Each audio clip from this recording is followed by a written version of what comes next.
Viewers, हम कर रहे हैं कक्षा 9वीं गणित की त्रैमासिक एग्जाम की तैयारी और इसमें हम सबसे पहले ब्रिज कोर्स की तैयारी कर रहे हैं क्योंकि अधिकतर क्वेश्चन ब्रिज कोर्स में से ही आने वाले हैं। तो इसका पार्ट 1 हम देख चुके हैं जिसमें हमने ऑब्जेक्टिव क्वेश्चन देखे थे और आज हम इसका पार्ट 2 देख रहे हैं। यदि आपने पार्ट 1 नहीं देखा हो तो पहले वह देख लीजिए जिससे कि आपको अच्छे से समझ में आ जाए और आपके ब्रिज कोर्स की तैयारी और त्रैमासिक एग्जाम की तैयारी भी अच्छे से हो जाए। तो अब हम अगला प्रश्न करते हैं। प्रश्न, रिक्त स्थानों की पूर्ति कीजिए। तो यहाँ पे एक मोटरसाइकिल की कीमत साइकिल की कीमत की 10 गुना है। मोटरसाइकिल की जो कीमत है साइकिल की कीमत से 10 गुना है। यदि मोटरसाइकिल की कीमत 60,000 रुपए है तो साइकिल की कीमत होगी, तो मोटरसाइकिल की कीमत है 60,000 और यह तो 10 गुना थी, मतलब यदि हम इसमें 10 का भाग लगा देंगे तो साइकिल की कीमत आ जाएगी। तो यहाँ पे जैसे है, यहाँ पर है 60,000 और इसमें हम 10 का भाग लगा देंगे तो 0 से 0 कट गए, आए हैं 6,000 रुपए। तो साइकिल की कीमत हो गई 6,000 रुपए होगी। ठीक है, यहाँ पे आ जाएगा साइकिल की कीमत 6,000 रुपए होगी। अगला है 5,728 में संख्या 7 का स्थानीय मान लिखिए। ठीक है, 7 का स्थानीय मान लिखना बहुत आसान है यहाँ पर क्योंकि ये संख्या 7 है, ये यहाँ पर है और 7 के पीछे कितनी संख्या है, तो 2 ही संख्या है, मतलब इसमें 2 जीरो लगा देंगे तो इसका स्थानीय मान हो जाएगा। तो 7 के पीछे 2 जीरो लगा दी हमने, इसका स्थानीय मान हो गया। स्थानीय मान निकालने का सबसे आसान तरीका है ये। वास्तव में जो 7 था सैकड़ा के स्थान पर है, इकाई दहाई सैकड़ा, सैकड़ा मतलब 100 होता है, तो इसमें 100 का गुणा होना था तो ये 700 होता। और सबसे आसान तरीका है कि हमें जिस भी संख्या का स्थानीय मान निकालना है उसके पीछे जितनी भी संख्या उतने हम जीरो लगा देंगे तो उसका स्थानीय मान हो जाएगा। अगला जो है 3/5 में 1/5 को घटाने पर प्राप्त होगा। ठीक है, इसको हम करेंगे। 3/5 में 1/5 को घटाएंगे तो ये है 3/5 ऋण 1/5 को घटाएंगे। अब देखो ऊपर वाली संख्या तो अंश और नीचे वाली हर है और हर दोनों के समान है, तो हर दोनों के समान है तो कॉमन में सीधा 5 लिख देंगे क्योंकि दोनों ही समान है। ऊपर वाली संख्या थी 3 ऋण 1, तो 3 में से 1 घटा दिया तो आ गया 2, तो ये हो जाएगा 2/5। तो 3/5 से 1/5 को घटाने पर हमें प्राप्त हो जाएगा 2/5। यहाँ पर हम लिख देंगे 2/5। अगला है 50/7 में शेषफल का मान होगा। तो यहाँ हमें शेषफल बताना है और हमें करना है 50/7, मतलब 50 में 7 का भाग लगाना है। तो 7 का भाग लगाएंगे तो 7 का पहाड़ा 7 बार बोल सकते हैं, साथ ही 49 हो जाएगा और 50 में से 49 कम हुए तो 1 बचा। यहाँ पर 1 बचा तो 1 की जो है शेषफल है, 1 क्या बचा है शेषफल, तो शेषफल का मान होगा 1, तो हम यहाँ लिख देंगे शेषफल का मान 1 होगा। अगला है 546 गुणा 8, मतलब 546 में 8 का गुणा करना है तो हम कर देंगे 546 गुणा 8।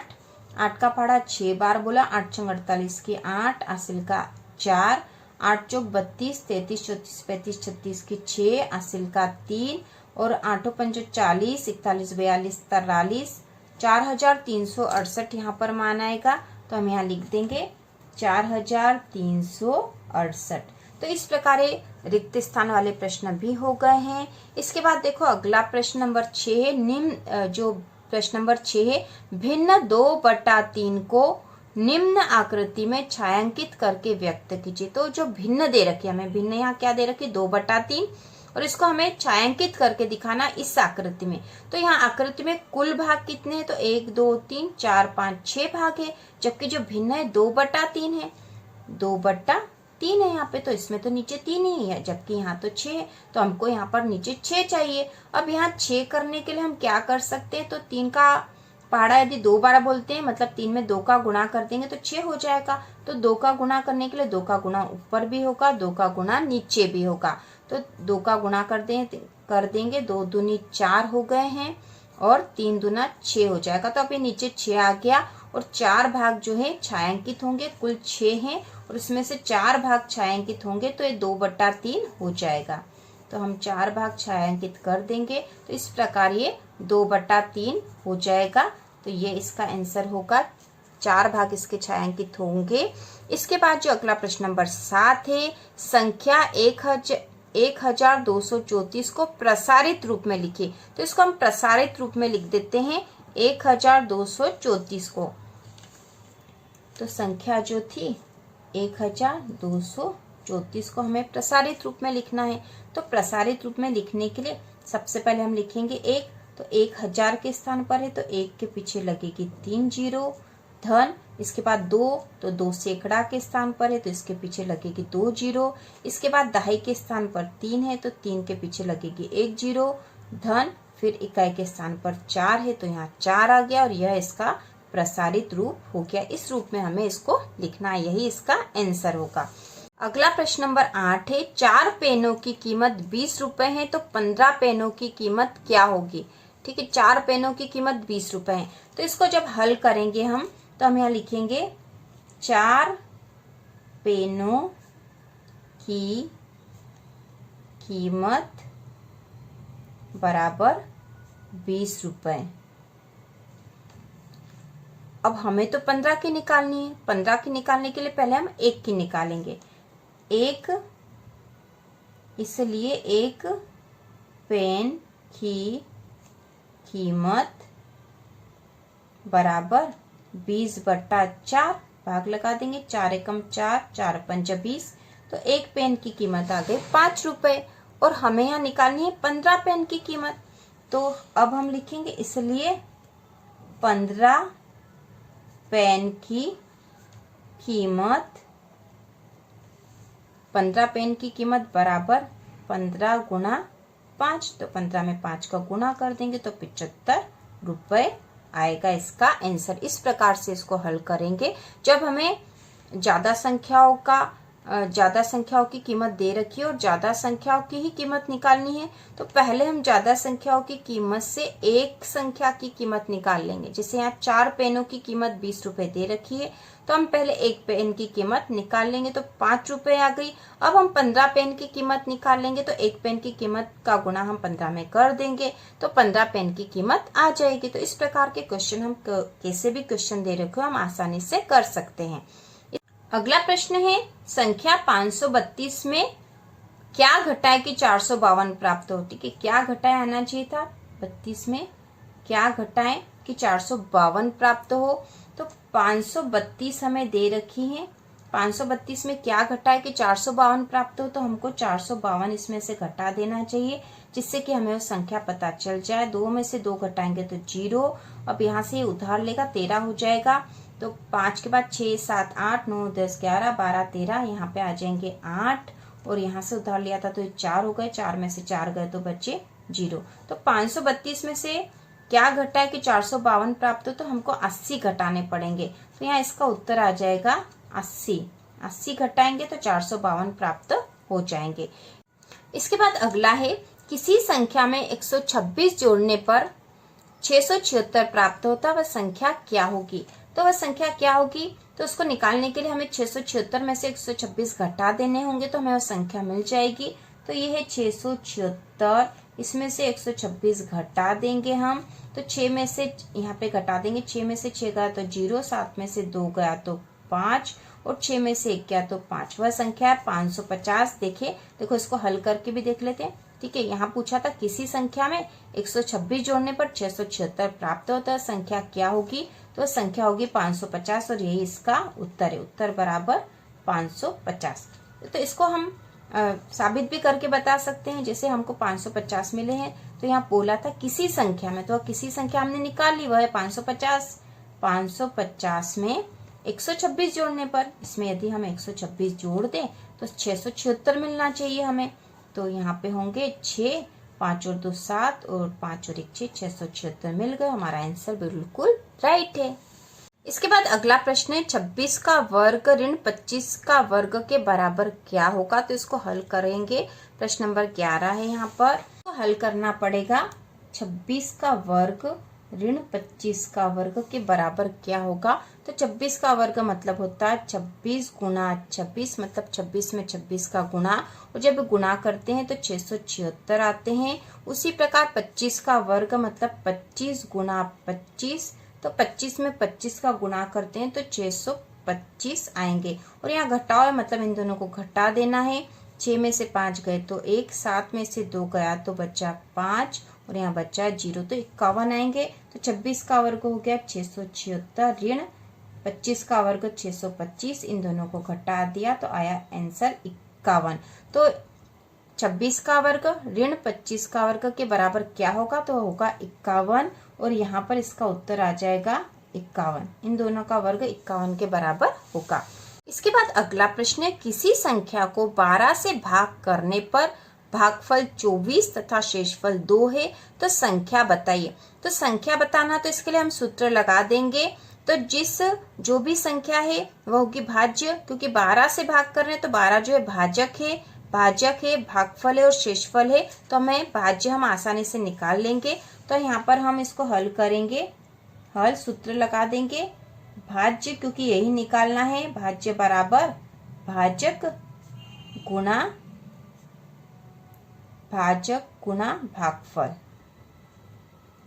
भाजक गुणा भागफल धन शेषफल, यह सूत्र है भाज्य निकालने का। और इससे हम भाजक कोई यहाँ पर 4 मान आएंगे, 4 में से यदि कोई से भी 3 मान हमें पता हो तो चौथा भी हम निकाल सकते हैं।